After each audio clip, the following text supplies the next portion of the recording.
Alleluia, alleluia, alleluia, alleluia, alleluia, alleluia, alleluia, alleluia, alleluia, alleluia, alleluia, alleluia. Ang tao ay nabubuhay sa salita ng may kapal na pagkaing kanyang bigay. Aleluya, aleluya. Sumainyo ang Panginoon. At sumaiyo rin. Ang mabuting balita ng Panginoon ayon kay San Juan. Papuri sa iyo, Panginoon. Kinabukasan, nakita ng mga taong nanatili sa ibayo ng lawa na naroon pa ang isang bangka. Alam nila si Jesus ay hindi kasama ng mga alagad, sapagkat ang mga ito'y lamang ang sumakay sa bangka at umalis. Dumating naman ang ilang bangka galing sa Tiberias at sumadsad sa lugar na malapit sa kinainan nila ng tinapay matapos magpasalamat sa Panginoon. Na makita ng mga tao na wala naroon si Jesus, ni ang kanyang mga alagad, sila'y sumakay sa mga bangka at pumunta rin sa Capernaum upang hanapin si Jesus.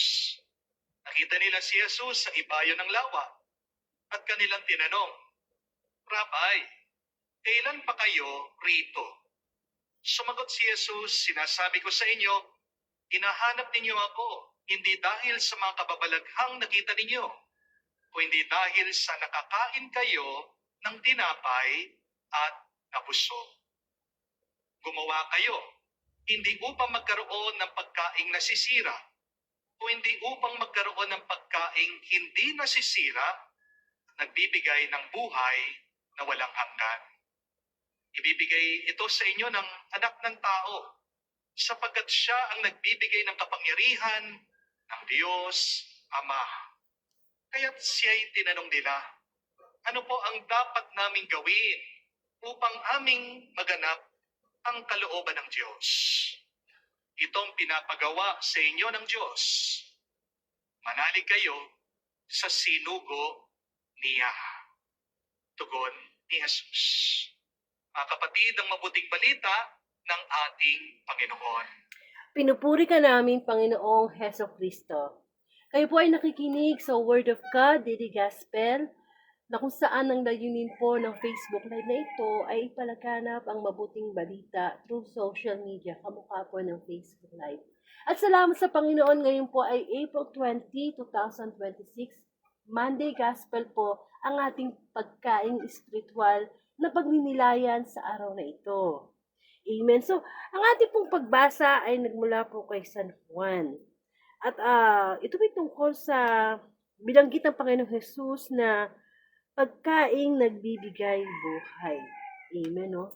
So, bigyan po natin ng halimbawa yung pagkaing nagbibigay buhay o pagkaing spiritual na binanggit ng Panginoong Jesus sa mabuting balita sa araw na ito.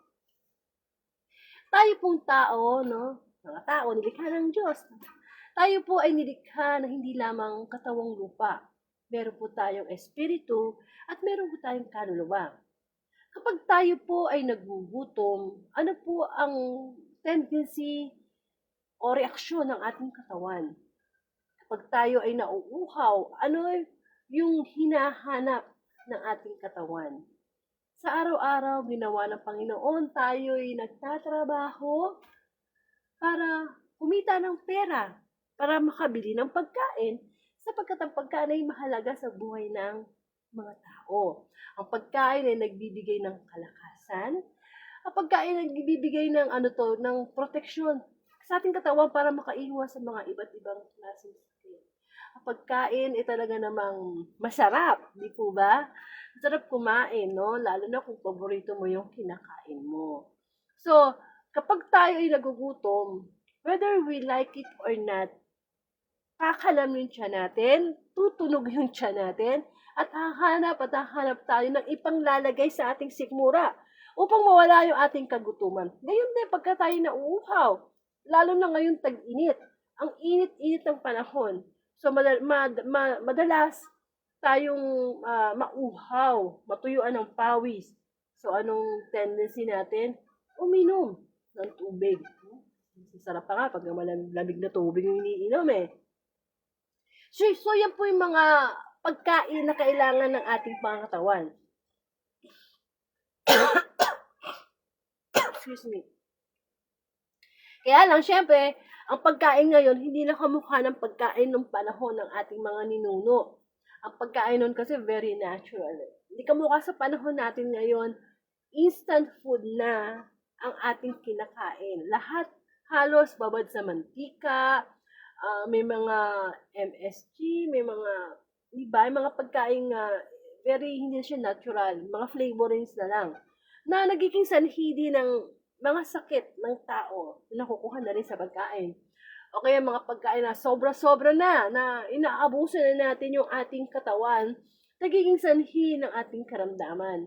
Di po ba sobrang matamis, sobrang mataba, sobrang maalat, di ba? So, kung ang ating katawang lupa, kailangan natin pinapakain every day. Itong sinasabi ngayon ng mabuting balita sa atin na dapat nating mapagnilayan na ang ating espiritu, ang ating kaluluwa, nangangailangan din ito ng pagkain. At hindi basta pagkain na physical na pagkain na kanin, ulam, hindi eh. Kundi ang salita ng Diyos ang binabanggit ng Panginoong Jesus.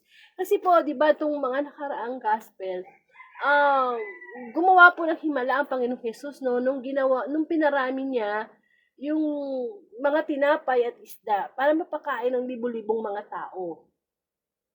So, doon pa lang makikita natin ang kapangyarihan ng Panginoon. Diba? Pero, ang mga tao kasi, ano bang talagang dahilan kung bakit tayo lumalapit sa Panginoon? Kasi ba, nakakagawa siya ng himala? Kasi kaya niyang gawing marami yung mga tinapay at mga isda. Hindi kasi ganoon ang gusto ng Panginoon eh. Ang gusto ng Panginoong Diyos ay lumalapit tayo sa Kanya sa pagkain espiritual.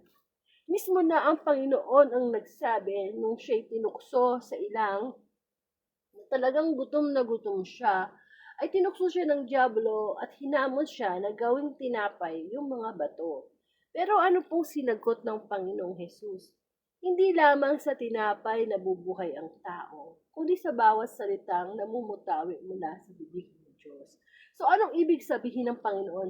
Tayo ay hindi nabubuhay dito sa mundo para kumain na lang 3 times a day, para kainin lang yung gusto natin pagkain, kundi merong mas mahalaga pa doon na pagkain espiritual ang ibinibigay sa atin ng Diyos na biyaya, na libre, na hindi natin kailangang bilhin. At yun nga po ang kanyang mga salita. Kaso diba, nasanay na tayo na halimbawa tuwing linggo lang, makakarinig ng salita ng Diyos o ng mabuting balita. Bakit po ba? Tuwing linggo lang po ba tayo nagkakasala? Tuwing linggo lang ba natin kailangang pakainin na espiritual na pagkain na nagbibigay buhay? Na, sabi nga dito sa mabuting balita, no? Pagkain nagbibigay buhay. Ang binabanggit dito ay yung buhay na walang hanggan. Kasi kahit anong gawin natin pagkain dito sa mundo, may expiration to eh. Mamamatay tayo. Darating ang panahon na kahit sabihin mo pang kinain mo na ngayon may sustansya, pagkain, everything, may expiration yung ating katawang lupa. Pero ang ibinibigay ng Panginoon ay yung pagkain na walang kamatayan. Sabi nga si Kristo, ang pagkain nagbibigay buhay, siya yung inumin din na nagbibigay buhay. Amen? So, paano natin ito ma-achieve? Kailangan po natin makarinig ng everyday gospel. Dapat nagkakaroon tayo ng oras na makinig sa salita ng Diyos. Kasi yun po yung magbibigay sa atin ng kalakasan. Kung ang physical na katawan natin, kahit kumakain na tayo, nagkakasakit pa rin tayo, nagkakaroon tayo ng virus, sipon, ubo, di po ba? Ganun din ang ating kaluluwa. Nagkakaroon din to ng virus at ang virus nito ay kasalanan. So, kailangan natin magkaroon ng spiritual maintenance. Kung meron na tayong sakit ngayon na diabetes, sakit sa puso, na kailangan natin i-supply ang maintenance for a lifetime. Ganun din tayo. Kailangan natin ng spiritual maintenance from the Word of God. Kasi ito ay nagpapaalala sa atin. Oo, alam na natin ang tama at mali, pero bakit patuloy natin pinipili ang mali? Akala lang natin, physical tayong buhay. Kumikilos, hindi tayo bulag, hindi tayo pilay. Pero, anong nangyayari sa ating spirito, sa ating kaluluwa? Spiritual blind, bingi spiritual, may ketong spiritual. Hindi natin alam, tayo yung sinasabi sa salita ng Diyos na buhay pisikal, pero patay na pala tayo spiritual. Amen? Kaya nararapat lamang na nagkakaroon tayo ng kagutuman sa salita ng Diyos. Hindi ba kagutuman eh? Sabi ko nga kanina, pag nagugutom tayo pisikal, naghahanap tayo ng pagkain, ganun din dapat ang ating spiritual na kaugnayan sa Panginoon. Nagugutom tayo sa salita ng Diyos. Sapagkat ito yung totoong buhay. Ito yung totoong buhay. Di po ba? Sabi nga ng Panginoon, na huwag kayong lumapit sa akin kung ang dahilan lamang ay dahil may napapala kayo. Ano po ibig sabihin ng Panginoon doon? Lumapit tayo sa Panginoon na may pag-ibig dahil sa Kanya tayo kumukuha ng buhay. Di po ba? Yung minamahal natin ang Diyos, hindi dahil sa may napapala lang tayo, dahil napagpapala lang tayo. Paano sa mga panahon ng pagsubok? Sabihin, hindi na tayo lalapit sa Panginoon. Kasi di ba, ganun ang nangyari sa mga ilang alagad niya, na talaga namang, nung siya'y nakakagawa ng mga himala, kasama nila sa pangangaral, ando doon sila eh. Nakikilala ang Panginoon. So, di ba, nung ipinako na si Kristo, nagkaano na sila, nagkanya-kanyang taguan na, natatakot na sila na madamay sa paghihirap ni Kristo. So, ganun din dapat tayo. Ang pagkain nagbibigay buhay, nangangailangan ito ng katapatan sa Diyos. Nangangailangan ito ng kababaang loob. Amen. Yung ating pong karakter. Sabi nga, kailangan tayo isilang muli in spirit. So, ang salita ng Panginoon, kailangan natin dapat narinig lagi yan. Ang salita ng Panginoon ay hindi paghuhusga. Ang salita ng Panginoon ay pagmamahal mula sa Diyos. Pinapaalalahanan tayo. Lalo na yung mga panahon na gusto na nating magalit, gusto nating maghigante. O, ano yung pagkain espiritual na ibibigay sa atin ng Diyos noon? Love your enemy. O, kung hirapan tayo magpatawad sa kapwa, anong pagkain espiritual ang ibibigay sa atin ng Panginoon? Sabihin ng Diyos, magpatawad tayo. Amen. Doon tayo sa mga panglangit na hindi nasisira at hindi nananakaw. Sapagkat yung mga bagay dito sa mundo, pansamantala lang yun. Pansamantala lang yun. Oo nga, sige, hindi masama na halimbawa ikaw ay nag-gym, nag-exercise para ma-maintain mo yung iyong health. Pero kung puro panlabas na nga lang, di ba? Sabi nga nila, puro panlabas na lang inaasikaso natin, paano naman yung panloob? Paano natin ito ma-maintain?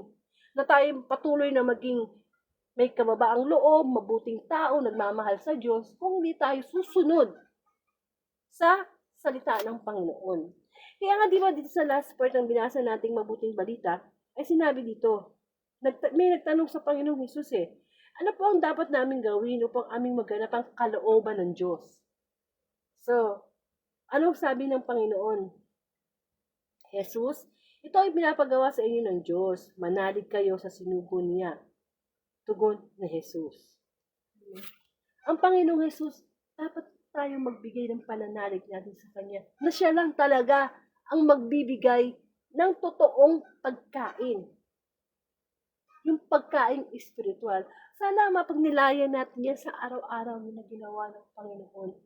Huwag tayo makontento na, sige, makaraos lang isang araw. At least nakakain kami. At least nabili namin yung gusto namin. Diba sabi nga, hindi nga lang sa tinapay na bubuhay ang tao, kundi sa bawat salitang namumutawi mula sa bibig ng Diyos. Kasi tayo na yung pinakakawawang tao sa buong mundo kapag doon lang tayo nabubuhay. Kung ano lang yung nakikita natin, kung ano lang yung nasa mundo, eh marami ipapakain sa atin ng mundo na maglalayo sa atin sa Diyos. Kasikatan, pera, kapangyarihan. Kapag ang tao, di ba maraming tao gutom sa kapangyarihan, gutom sa pera. At kapag naibigay ng mundo yan at ginamit ng tao sa kasakiman, saan tayo dadalhin yan? Ngunit, kung tayo'y gutom sa salita ng Panginoon, lagi nating hahanapin yun. Lagi nating pagninilayan yun. Kasi yun ang magpapaalala sa atin na ang totoong buhay ay ang pagsunod, pananampalataya, pag-ibig sa ating Panginoong Diyos. Amen. Nawa, ang pagkaing espiritual, ang pagkaing nagbibigay buhay, mismo ang Panginoong Yesus, may araw-araw natin yan. Sa loob naman ng 24 hours na ibigay ng Panginoon, hindi ba natin mapakain ng ating espiritu, mapagnilayan, kabutihan ng Panginoon? Kasi ang salita ng Diyos ay makapangyarihan. Ang salita ng Diyos ay kayamanan. Ang salita ng Diyos ay nagpapagaling. Ang salita ng Diyos ay nakapagbabago. Kaya hindi tayo malulugi kapag araw-araw finifeed natin ang ating buhay, spiritual nating connection sa Panginoon. Ang Diyos ay espiritu. Tayo may espiritu. Paano siya sasambahin? Sa espiritu at sa katotohanan. At ang katotohanan, ang Panginoong Jesus, ang totoong buhay. Huwag tayo masatisfy na purong mga material na bagay lang ang ine-enjoy natin. Seek first the kingdom of God. Unahin natin ang Panginoon. Para pag dumadating ang mga tukso na ibinibigay sa atin ng talo ng Diablo, alam natin kung anong ibabato nating salita sa Kanya. Hindi tayo nagugutom. Di po ba? Nawa, patuloy natin magpagnilayan ang kabutihan ng Panginoon. Amen. Pagkaroon po tayo ng closing prayer. Muli, Panginoon, marami po salamat sa pagpapaalala mo po sa amin na ang pagkain spiritual ay napakahalaga.